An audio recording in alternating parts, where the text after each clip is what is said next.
tardes. Buenas tardes, Buenas tardes, maestro. Buenas tardes, maestro. Buenas tardes. Buenas tardes. Buenas tardes, maestra. Buenas tardes, Dafne.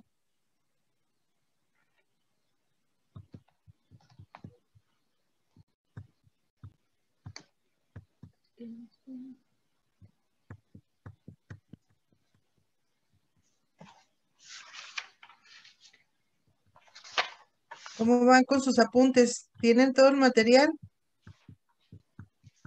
Sí, maestra. Muy bien, excelente.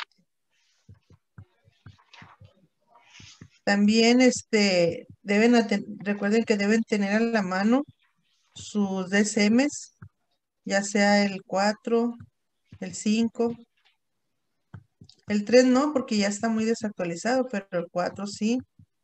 Si no han podido conseguir el 5, el 4 está bien. No. ¿En qué nos quedamos? En la esquizofrenia catatónica, a ver, recuérdenme. ¿En la infantil? En la catatónica, en las pautas para el diagnóstico. Ah, ok. El esquizoafectivo, maestra. Ah, ok. Entonces todavía no vemos la infantil, ¿verdad? ¿Aquí nos quedamos? En las pautas para el diagnóstico de la esquizofrenia tipo esquizoafectivo, maestra. Esquizoafectivo. Ah, ok, en la esquizoafectivo. Ahí nos quedamos en la esquizoafectivo. Aquí nos quedamos. No, esta es la residual. Sí, esta es la residual. Aquí está esquizoafectivo. Ok. ¿Ya están todos? Me da gusto saludarlos. ¿Ya están todos? ¿Estamos todos? ¿Sí? ¿No falta nadie? Sí, maestra, creo que estamos todos, somos 29. Porque hoy tenemos más poquito tiempo. ¿Sí? Entonces hay que aprovecharlo al máximo.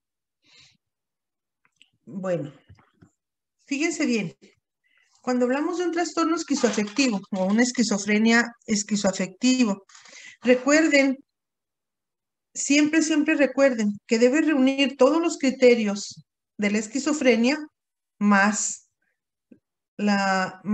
los síntomas que lo clasifican como esquizoafectivo. Yo siempre les digo, esto de los tipos es una merma, porque no tan solo es la esquizofrenia, sino tiene el plus, ¿sí? De estos síntomas. En la hebefrénica, voy a darles así una rápida reseña, porque estos puntos a lo mejor nos ayudan a identificarlos. Por ejemplo, yo hago asociaciones para que se me facilite más. Por ejemplo, la paranoide, esquizofrenia paranoide, yo la asocio con las ideas de persecución o con la paranoia. La residual, pues con residuos, o sea, la misma palabra, trato de que la palabra me indique. La residual con residuos. ¿Residuos qué? De los síntomas negativos. La latente, bueno, yo la relaciono, hago una relación con algo que está allí oculto, lo que es latente, como que está oculto, como que de repente va a salir. La catatónica, yo la relaciono, catatónica con trastornos motrices, con quedarse congelado o con estar excitado. La hebefrénica, la relación, ¿no? La hebefrenia con el retraso mental, pero claro que ustedes saben bien que no es un retraso mental, sino que tiene como las características, como semejanzas, más bien no características, como semejanzas. La hebefrenia, el paciente hebefrénico se va haciendo como insulso, como con puras risitas, como un lenguaje muy aniñado, caprichoso. Así es, ustedes para que relacionen hebefrenia, porque sí está difícil el nombre, hebefrenia, relacionenla con retraso mental. ¿Cuál nos falta? A ver. Y, bueno, pues ya, esquizoafectiva, pues hay que relacionarla, que es una esquizofrenia más plus trastornos del estado de ánimo, ¿sí? Bueno, entonces, así, haciendo esas relaciones, está más fácil de aprendérselas. En la esquizofrenia esquizoafectiva, ¿sí? Además de la merma que es la esquizofrenia, presenta una intensa mezcla de síntomas del estado de ánimo, ya sea depresivos, ya sea eufóricos. Puede la persona estar muy deprimida, puede estar muy inhibida o tener una depresión tan grande con tendencia al suicidio. Y al mismo tiempo puede expresar ideas delirantes de persecución absurdas, puede tener quejas de ser controlados por fuerzas externas y tener claros trastornos esquizofrénicos del pensamiento. Esto nos debe quedar claro porque es una esquizofrenia. No nos debemos apartar de que tiene los síntomas positivos como las de el pensamiento disgregado, tiene ideas delirantes, puede tener ideas delirantes de persecución, puede tener alucinaciones, puede tener agitación y además los síntomas negativos, puede estar inhibido, tener la tendencia al suicidio y también lo que es más todavía problemático, que los estados de ánimo no están estables, ni siquiera están medianamente estables. El estado de ánimo puede estar en un momento depresivo y luego cambiar a una euforia y luego irse de picada a una depresión grave. Estos pacientes son muy difíciles de estabilizar. Por fuerza necesitan estar hospitalizados, ¿sí? E imagínense los médicos qué problema tienen con estos pacientes para poderles dar un tratamiento adecuado que los estabilice, porque pueden Maestra, estar, ¿mande? tengo una pregunta. Sí, diga. ¿Estos cambios de ánimo, de depresión, euforia y así, son como de un momento a otro o tiene un lapso de tiempo como, no sé, como en la bipolaridad, que por ejemplo es, pues no Ajá, sé, meses, semanas, un mes, una sí. semana, algo así? No, por eso es que son tan difíciles de estabilizar, porque pueden estar depresivos, una hora, y luego de repente, ¡zas! Se levantan y empiezan a estar eufóricos y gritar y desnudarse y correr y luego tienen reacciones y luego como que se quedan inhibidos y luego se van a deprimirse y luego quieren suicidarse y luego quieren aventarse por las ventanas y luego tienen ideas delirantes absurdas, ¿sí? Este tipo de esquizofrenia, esquizoafectivo, es una de las más difíciles de tratar. Como les comentaba, los pacientes pueden de pronto estar eufóricos y juguetones y luego después pueden estar deprimidos, distraídos, metidos en sí mismos, ¿sí? En diagnóstico de estos casos, si los síntomas esquizofrénicos resaltan más que los síntomas afectivos, si, vuelvo a repetirles, se presenta el cuadro esquizofrénico, pero además, para colmo, tiene todos estos problemas de los estados de ánimo.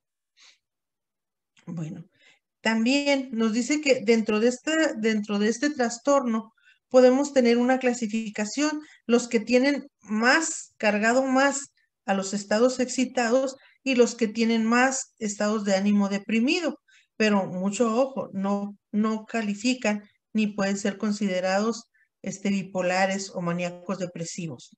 Los maníacos depresivos o la bipolaridad tienen sus propios criterios. Por eso les digo que tenemos que tener a la mano el DSM a fuerza, porque el DSM nos marca los criterios exactos para no irnos a equivocar al dar un diagnóstico así. Maestra, Mande. una pregunta, ¿qué tan común es que se confunda con la bipolaridad? ¿O es demasiado marcado? ¿O la bipolaridad incluso puede escalar a una esquizofrenia esquizoafectiva? No, no, Ok. no se puede cambiar. de una esquizofrenia esquizoafectivo a una bipolaridad. Ahí te voy a decir por qué.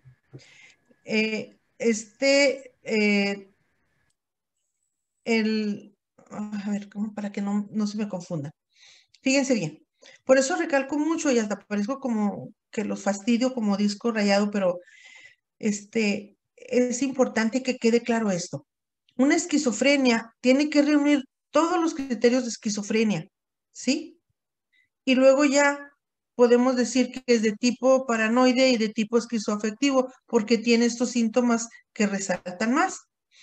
En una psicosis maníaco-depresivo, fíjense bien, no está alterado el pensamiento, no está alterada,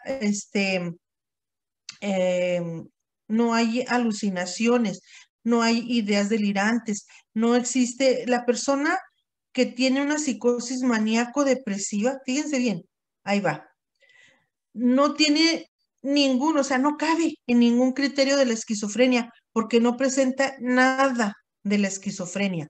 Lo único que tiene la psicosis maníaco-depresiva es que está alterado su estado de ánimo, ¿sí? Y ustedes pudieran decir, ay, pues está más leve, está mejor, porque no tiene los criterios de la esquizofrenia. No está alterado su inteligencia, ni su pensamiento, ni su lenguaje. No, nada más lo que tiene es trastorno del estado de ánimo. Pero luego cuando veamos la psicosis maníacos depresivos, vamos a ver que también tener una alteración del estado de ánimo, aunque sea nada más del estado de ánimo, es una merma, una gran merma. Es mucho sufrimiento, ¿sí?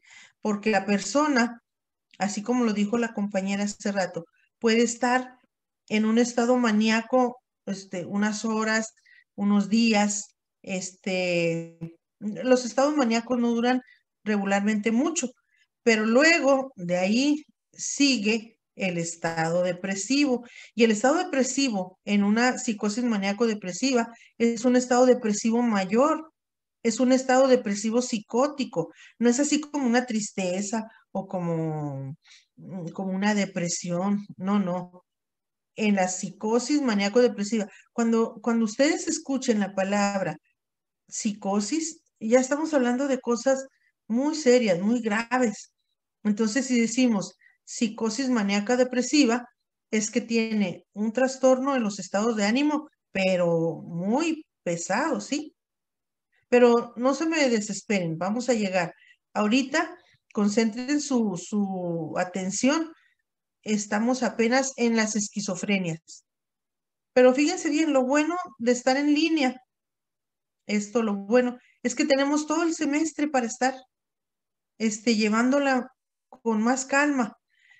Yo a veces les decía, casi siempre les decía en la clase de psicosis y en la de psicopatología social, digo, es que me falta tiempo para mis clases.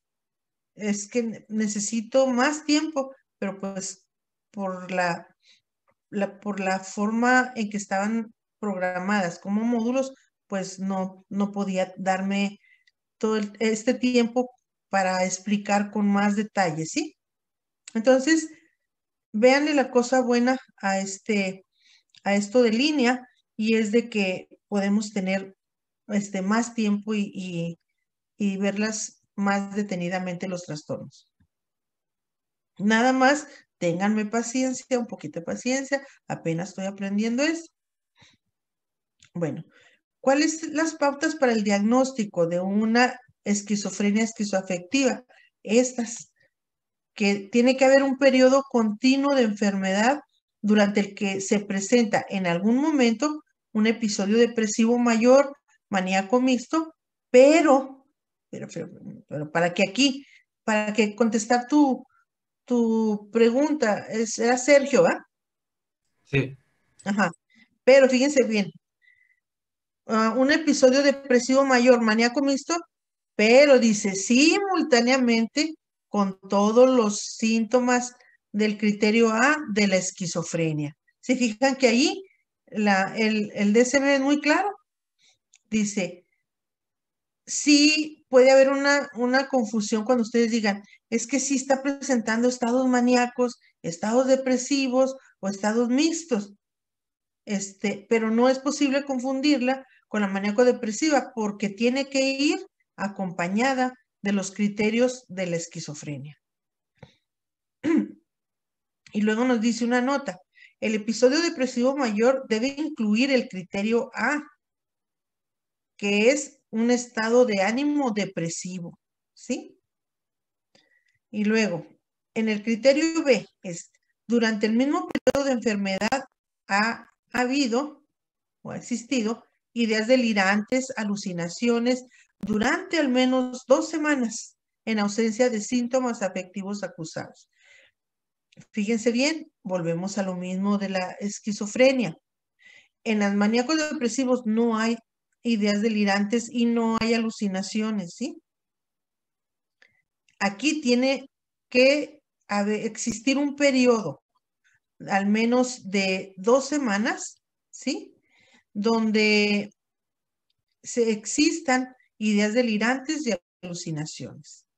Y luego, en el criterio C, los síntomas que cumplen los criterios para un episodio de alteración del estado de ánimo van a estar presentes durante una parte sustancial importante del total de la duración de las fases activas y residual de la enfermedad. Quiere decir que para decir yo que es esquizofrenia esquizoafectiva, los síntomas del estado de ánimo, o sea, esos cambios, esos episodios en el que los estados de ánimo están alterados, deben estar presentes en toda la fase activa o residual de la enfermedad. ¿Qué quiere decir? Que aunque le den medicamentos y ya estén controlando el brote psicótico, el cuadro psicótico con los medicamentos, incluso cuando ya van en la fase residual de la enfermedad, tiene que tener los criterios de estas alteraciones del estado de ánimo para nosotros poder dar el diagnóstico de que es una esquizofrenia esquizoafectiva. Y también, como siempre nos dicen los DSMs, no podemos decir que que sea una esquizofrenia esquizoafectiva si es por efectos de alguna sustancia, por ejemplo, alguna droga de abuso, un medicamento o una enfermedad médica. Yo les he repetido, hay ocasiones en que los adictos o los que utilizan drogas o medicamentos, sobre todo los que usan drogas alucinógenas, ácidos, ¿sí? Pueden tener síntomas como si fueran de esquizofrenia, pero no, esos síntomas son debido a la droga de abuso o también hay enfermedades crónicas terminales sobre todo que pueden ocasionar ideas delirantes, alucinaciones, pensamientos organizados y trastornos del estado de ánimo que se pueden confundir. Debemos descartar eso. Ahora sí llegamos a algo que les he estado repitiendo y que incluso, fíjense bien, se da la equivocación y no lo tomen a mal, porque incluso algunos doctores, médicos generales, hablan de esquizofrenia infantil, ¿sí? Pero los DSM son muy claros. Nos dice, se diagnostica esquizofrenia infantil cuando ésta hace su aparición antes de la pubertad. O sea, aquí nosotros no podemos decir que un niño de 10, 12 años presente esquizofrenia infantil. Tiene que tener ya más, tiene que estar entre 15, 16, 17 años, cuando ya aparece la pubertad, ¿sí? Dice, cuando se manifiesta en niños pequeños, es en forma de autismo. Cuando los niños son pequeños, ¿sí?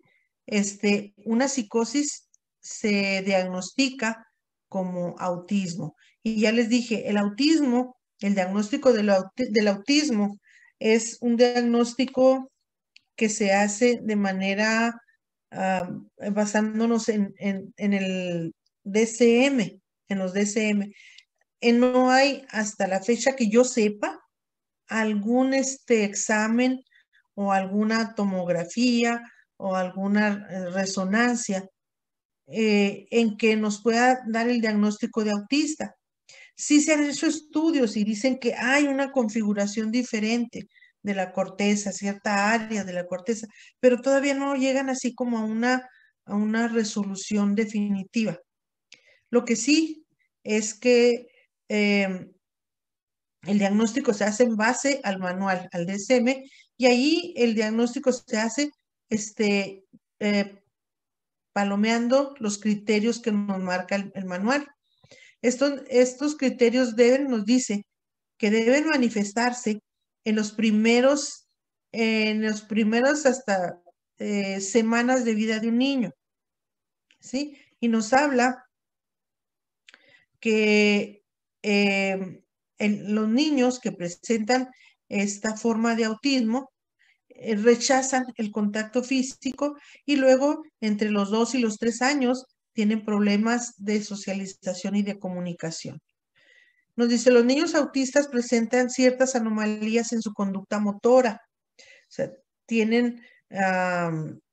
presentan autoestimulación. O sea, tienen movimientos rítmicos de las manos, de los pies, de su cuerpo.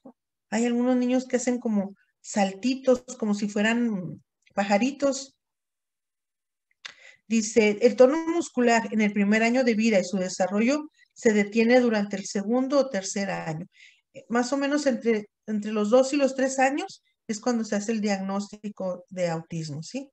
Y es porque si nos basamos en el DSM, nos dice que el primer síntoma es que no existe comunicación verbal normal. No presentan lenguaje ni deseo de comunicarse, ¿sí? Y nos dicen, a pesar de que su inteligencia sea normal, el niño no tiene o no presenta ninguna evidencia de querer comunicarse de manera normal. Entonces es una falla, nos dice allí que lo primero es una falla en la comunicación. Segundo, otra falla en la socialización. Tercero, en movimientos motores rítmicos. Cuarto, nos dice rechazo al contacto social. Con esos 4 criterios ya tenemos pistas para decir que un niño presenta este tipo de trastorno autista, ¿sí? Y luego nos da otros criterios. Dice, no aprenden a hablar pronto, a veces hasta los 5 o 6 años. No juegan nunca normalmente con otros niños, les digo. Evitan socializar y a menudo no responden normalmente al afecto de sus madres ni a ningún cariño. No les gusta que los abracen, ni aceptan, ni corresponden a las caricias, ¿sí? Es una cosa también interesante. ¿Pueden los papás abrazarlos? Podemos abrazarlos, besarlos, pero es muy raro, no corresponden a las muestras de afecto. No distinguen claramente entre objetos animados o inanimados, ¿sí? Pueden estar, por ejemplo, aferrados a un juguete y no querer apartarse de ese juguete. Dice, existe también un trastorno de su imagen corporal.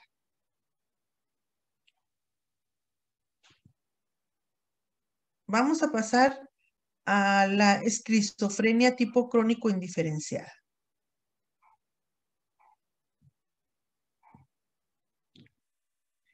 Fíjense bien, aquí para que ustedes tengan una pista. Maestra, perdón, ¿le puede regresar una diapositiva para tomarle una foto? No te escucho. ¿Ya me oye o todavía no? Sí, ya, ahora sí. Que si le puede regresar, por favor, una diapositiva para tomarle una foto. Ok.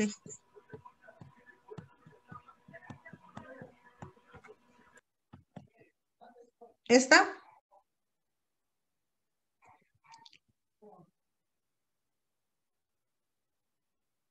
Ya, maestra, gracias. Ok. Bueno, vamos a la crónica indiferenciada. Fíjense bien. Para que tengan pistas, fíjense en los títulos. Crónica. Crónico, que quiere decir que se va deteriorando de manera progresiva la persona. Indiferenciado, pues nos está hablando ahí de que los síntomas no están muy claros, ¿sí? Este diagnóstico se da cuando los síntomas de la persona son obviamente esquizofrénicos. Ustedes dicen, sí, pues sí es una esquizofrenia, pero tiene mezclados otros que no me cuadran y no los logro identificar dentro de otros tipos de esquizofrenia. Entonces, este tipo de esquizofrenia crónico indiferenciado es que presenta síntomas, ¿sí? Mixtos, pero que no quedan dentro de las que hemos visto ya. Dice, dentro de esos síntomas podemos encontrar perturbaciones del pensamiento, delirios, fíjense bien, aquí ya estamos hablando de delirios, alucinaciones, incoherencia y conducta deteriorada gravemente. Hasta aquí, las otras esquizofrenias, solamente la paranoide presenta delirios de persecución y de grandeza, ¿sí? Pero esta, si se fijan, le podemos decir indiferenciada porque tiene como rachitas, como que tiene cachitos de otras. Tiene el delirio de la paranoide, tiene alucinaciones de la esquizofrenia, tiene conducta deteriorada como la hebefrénica, ¿sí? Pero no tiene todo el cuadro, por ejemplo, de la hebefrénica, no tiene todo el cuadro como para decir que es hebefrénica. De los delirios no tiene todo el cuadro como para decir que es paranoide, ¿sí? Sin embargo, este tipo de esquizofrenia deteriora mucho a la persona, la deteriora gravemente porque es crónica. Recuerden que yo les dije que si un trastorno es crónico, es que va avanzando así de manera Progresiva. progresiva, solapada, así como que va como algo que va desmoronándose lentamente, ¿sí? Y por eso tienen más mal pronóstico. Entonces, la indiferenciada, acuérdense, como que tiene pedacitos, síntomas o chispitas de otros, pero no tiene todo el cuadro. Por eso no podemos encuadrarlos en donde tiene esas características. Bueno, vamos a ver algo de fármacos. Ustedes pueden decirme, todo el tiempo, usted nos ha dicho que nosotros no podemos recetar fármacos. Y así es. No podemos ni debemos ni recetar ni recomendar fármacos, porque no somos médicos ni psiquiatras. Y entonces algunos alumnos me han dicho, bueno, y entonces usted por qué nos está ahí diciendo fármacos y además llevamos un seminario de fármacos, es nomás por hacernos la vida miserable. Yo les he dicho, no es por eso, no es por hacerle la vida miserable. Es que si ustedes van a tratar un paciente psicótico, ¿sí? Es importante que sepan por qué les están dando ciertos medicamentos, ¿sí? Y también que sepan las reacciones secundarias de esos medicamentos, sobre todo las reacciones secundarias. Maestra, si en algún momento a nosotros nos llega a llegar un paciente que toma medicamentos y no sé, supongamos que el psiquiatra no se los está recomendando bien, no se los está recetando bien, ¿nosotros podemos hacerle una recomendación al psiquiatra para que lo cambie? Claro que sí. Si es su paciente, hagan de cuenta, es su paciente, y ustedes lo canalizaron con el psiquiatra, y cuando va a la siguiente sesión, el pobre paciente se está quedando dormido, y está dormido, está muy salivando, y no puede ni detenerse, lo llevan casi cargado. Ustedes pueden marcarle al psiquiatra y decirle, oiga, mi paciente fulano de tal está muy sedado, ¿sí? Yo quisiera preguntarle si es posible que usted le ajuste, no debe uno decir que le reduzca, porque luego ahí se molestan. Le dicen, oiga, pues ¿por qué me está aquí dando órdenes? No es posible que usted le pueda hacer un ajuste en el medicamento para que esté más alerta, para que esté más consciente. Y entonces ya, si ustedes se dirigen correctamente, pero fíjense bien, también por eso ustedes deben de saber qué medicamentos y para qué son, para que el psiquiatra, ¿sí? Sepa que está hablando con alguien que sabe de medicamentos también, ¿sí? Y no llegue un momento que diga, bueno, pues si usted ni sabe nada, ¿para qué me está hablando? ¿Sí? Entonces ustedes les pueden decir, mire, yo sé que la carbamazepina, es muy importante para controlar las crisis epilépticas, pero esta paciente me está llegando aquí, acostada, dormida. Y entonces ya el doctor va a decir, este psicólogo sabe, ¿sí? Sabe de lo que está hablando. Y entonces ustedes pues van a evidenciar que son unos profesionistas muy, muy comprometidos y muy bien preparados, ¿sí? Entonces, de ahí que por eso el doctor Marcelo y yo, pues les damos mucha lata con lo de los medicamentos, porque sí les van a llegar a ustedes personas que traen síntomas y ustedes que pueden confundirse si ven que esa persona, por ejemplo, va zigzagueando, va con unos movimientos musculares raros o como acatixia, ¿sí? Así muy, muy robotizados o va zigzagueando. Y ustedes pueden decir, no, pues que esta persona es alcohólica, viene bien borrachote. Y nada, que es efecto secundario indeseable de algún medicamento. Por eso es bien importante que los conozcamos. Maestra, pero ahí también sería importante que nosotros como psicólogos tengamos como alguna parámetro antes de que entren a consulta, como para Bueno. investigar la farmocinética o sea, que está teniendo el Sí. paciente con el medicamento, ¿no? Sí, O sea, es antes de pasar importante.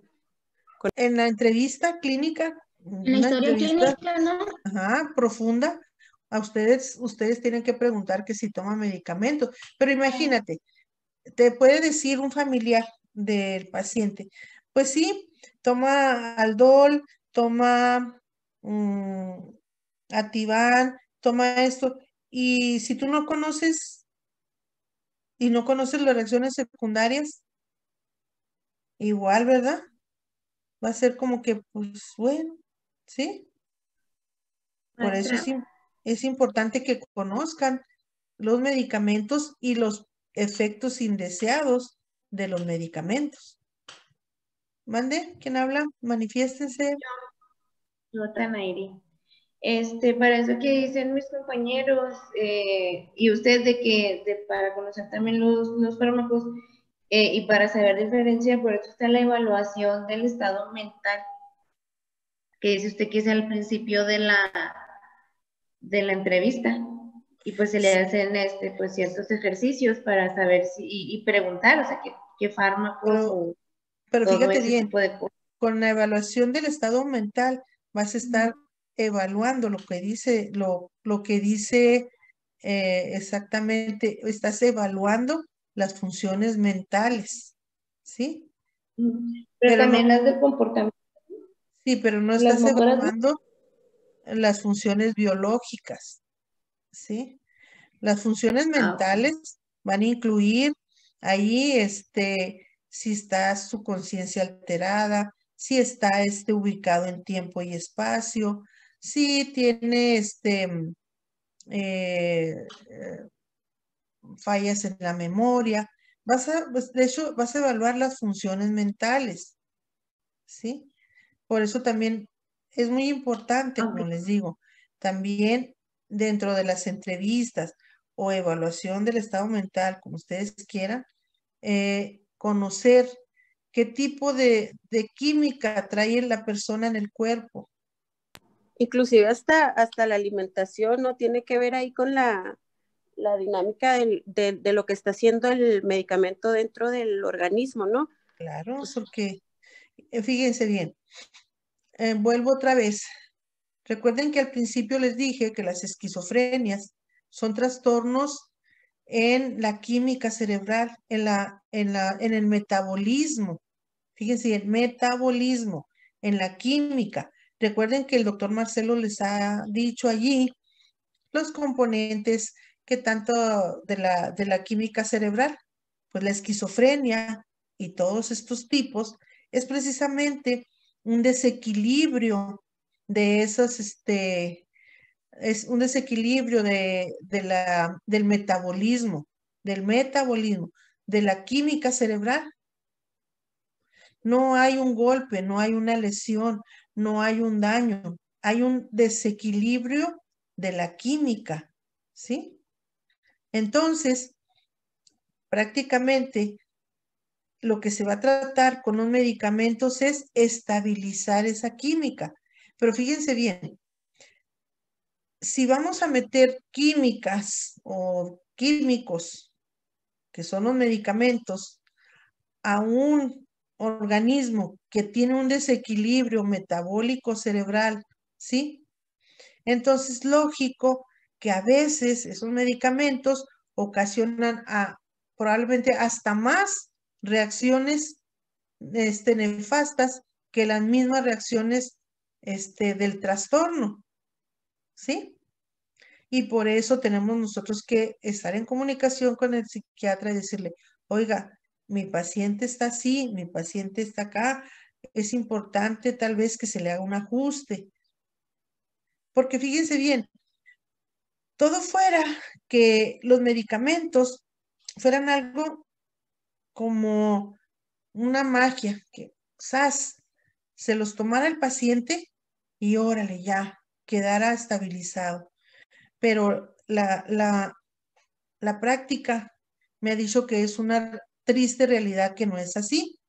Para empezar, los medicamentos necesitan llegar a nivel de sangre, ¿sí? En el tiempo de 3 o 4 semanas, o sea, estamos hablando de un mes. O sea, no, la reacción no es así como inmediata, o sea, solamente los tranquilizantes, por ejemplo, a paciente que está ahí en nuestra pantalla, que está todo maníaco, pues sí, se fijan que le tienen una camisa de fuerza, pero pues no pueden tener a la persona todo el tiempo con la camisa de fuerza. Tienen que inyectarles tranquilizantes, pues para que se puedan sus músculos relajar, se pueda tranquilizar, pueda dormir y pueda estar tranquilo, ¿sí? Entonces, los tranquilizantes, permítanme. ¿Qué pasó? ¿Quién nos da?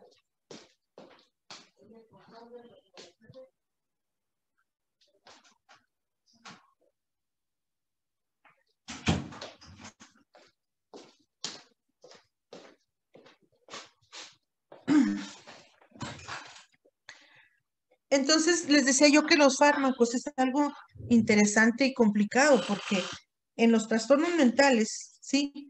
Los fármacos no actúan de manera inmediata, excepto los tranquilizantes, los narcóticos o los tranquilizantes, para sedar o los sedantes, para sedar al paciente, dormirlo y tranquilizarlo.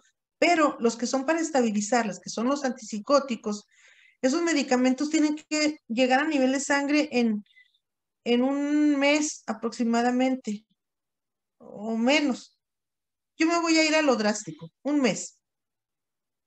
Y mientras el paciente sigue con los síntomas, aunque a veces menos, ¿verdad? Por ejemplo, en las alucinaciones, en las ideas delirantes, sí se van controlando. Si se fijan, por eso el manual, el DSM, dice que los síntomas deben persistir, de hecho persisten, aunque el paciente esté ya en una fase de, vamos a llamarle como que de controlando esos síntomas. ¿Y por qué lo menciona el DSM? Porque no se controlan inmediatamente, por eso nos marcan que los síntomas persisten. Para dar en nosotros el diagnóstico, deben persistir 1 mes o 2 meses, porque de hecho, aunque se esté dando medicamento, persisten, aunque ya menos severos, ¿sí? Entonces, no crean que el DSM nos marca eso por pura casualidad, sino porque los síntomas, como les vuelvo a repetir, no ceden inmediatamente. Algunos, como la agitación y la manía, pues con los sedantes, y a veces muchos sedantes, el paciente lo tranquiliza, pero luego los delirios, las ideas delirantes, las alucinaciones, el pensamiento desorganizado, lenguaje desorganizado, ese no se controla inmediatamente. Aquí les digo que es muy importante que nosotros conozcamos hasta cosas tan simples como los efectos que tienen los inhalantes, ¿sí? No sé si les platiqué yo de mi primer paciente y el oso que hice. No. ¿No se los platiqué? Para No. que vean que voy a ser honesta, no siempre fui así que tuve puros éxitos, ¿no? Mi primer paciente fue un oso el que hice. Mi primer paciente fue una persona que me la canalizaron porque estaba depresivo. Y él mencionaba que cuando yo lo entrevisté, que estaba muy desanimado, muy depresivo, porque su esposa ya no lo quería y él estaba convencido de que ella lo iba a dejar, ¿sí? Entonces, decía que ya no quería vivir, que ya no quería nada, ya no quería trabajar, ya no quería nada. Entonces yo el diagnóstico que hice, dije, bueno, es que es un estado depresivo, una persona depresiva con una depresión grave por, por un problema de pareja, porque la pareja lo quiere dejar. Estuve trabajando yo con él, entré a trabajar a la consulta a las 6 de la tarde y todavía eran las 10 de la noche y la persona no se tranquilizaba, o sea, me hablaba y me hablaba de su esposa y volvía a lo mismo y volvía a lo mismo. Tenemos como norma de no interrumpir las sesiones de psicoterapia. Nosotros sabemos, y ustedes también lo saben, que no se puede ir a interrumpir las sesiones de terapia. Pero entonces, Javier, el doctor Javier Cavada, hizo una excepción y me tocó el consultorio y me llamó. Entonces dijo, oye, ¿qué pasa? Ya tienes desde las 6 de la tarde con ese paciente. Estoy preocupado. ¿Qué sucede? Digo, es que, ¿sabes qué? No logra tranquilizarse, está vuelta y vuelta con la misma idea. Y entonces ya dijo Javier, intervino Javier, dijo, ¿sabe qué? Ya vamos a cerrar. Y realmente íbamos ya a cerrar la escuela, ya eran las 10 de la noche. Vamos a cerrar que aquí que la doctora le dé cita para mañana a las 9 de la mañana, regrese a esa hora. Y dijo, no, sí. Al día siguiente, también, él fue muy puntual a las 9, y otra vez, así, agitado y vuelto, otra vez me decía lo mismo, y diciéndome, y yo no hallaba la forma de librarme de él. Y así hasta que como a la 1 le dije, bueno, lo veo mañana y no sé qué. Ya, le di otra cita. Entonces ya con todos los datos, fui y le dije a Javier, oye Javier, esta persona no se tranquiliza, ¿qué hago? ¿La canalizo con el psiquiatra o qué? y mira, yo pienso que tiene pensamientos suicidas, tiene pensamientos de túnel. Dijo, ¿con qué lo trabajaste? Pues con terapia racional emotiva, viendo sus pensamientos deformados, y no. Dijo, préstame el expediente. Ya le di el expediente. Y luego nomás hizo, ay, Marta. Dijo, estás equivocada. Dije, ¿por qué? ¿Qué pasa? Dijo, ahí vas a durar años trabajando con esta persona y no iba a salir de su crisis psicótica. ¿Cómo de crisis psicótica? No. Sí. Dijo, mira, la edad que tiene, sí. ¿Cuántos años tiene en su trabajo? 20 años. ¿De qué trabaja? Pues de zapatero. Y entonces, dije, pues no le encuentro yo, no la encuentro, pues, tiene 20 años trabajando de zapatero. Dijo, pues sí. Dijo, los zapateros utilizan pegamento, ¿qué? Pegarrey 5000. Imagínate estar 20 años inhalando a diario pegamento 5000. Él ya tiene una psicosis tóxica. Por eso no la encuentras. Las psicosis tóxicas están nada más en función del tóxico. Su pensamiento está desorganizado, sí, pero fíjate bien, una de las características es que está únicamente centrado y no como se está, lo que se dice walking around, está nada más caminando sobre lo mismo, sobre lo mismo, sobre lo mismo. Es una idea perseverante, muy característica de las psicosis tóxicas. Ay, pues sí. Dijo, tienes que canalizarlo al psiquiatra. Tienes que hablar con la esposa a que lo lleve al psiquiatra, porque él no va a querer ir. Entonces, le dije, ¿sabe qué? Necesito hablar con su esposa. Y él se animó porque dijo, ay, pues la va a convencer que regrese conmigo. Ya la esposa, porque ya son las 2, me voy a apurar. Ya la esposa me dijo que sí lo quería dejar porque ya no lo soportaba con esas mismas ideas de celos, de hostigarla, que ella lo quería, pues no lo quería dejar, sino que ya no lo soportaba. Entonces yo le dije que su conducta era porque él traía un trastorno tóxico, y que lo llevara a psiquiatra. Y primero lo tenía que llevar al laboratorio y traerme el resultado, y luego ya canalizarlo con el médico, el psiquiatra. Efectivamente, el resultado del análisis de laboratorio es que traía grandes cantidades de intoxicación. Por la sustancia que tenía el pegamento, y luego ya lo canalicé con el psiquiatra. El psiquiatra lo desintoxicó y le dio medicamentos, y luego ya regresaron. Estuve yo monitoreándolos como 2 o 3 meses, y y ya la esposa ya está muy conforme. Ahora sí que fue un final feliz, porque era una pareja bien avenida. Lo que pasa es que ya la tenía harta, ¿no? Y estuvo muy bien. Afortunadamente, bueno, pues mi hermano es el doctor Cavada. Y ya de ahí, pues ya me fijé a que en los demás pacientes siempre hacía una investigación ya más profunda sobre su trabajo, sobre las sustancias que probablemente consumieran, sobre los medicamentos que pudieran estar tomando, sobre las drogas que pudieran haber utilizado. Y me enfoqué a tener más información sobre todas las químicas que pudieran estar en el organismo de mi paciente afectando su conducta, y ya no los entretengo más. ¿Sí? Todo esto es para decirles que es muy importante, muy importante, saber qué químicas trae el paciente.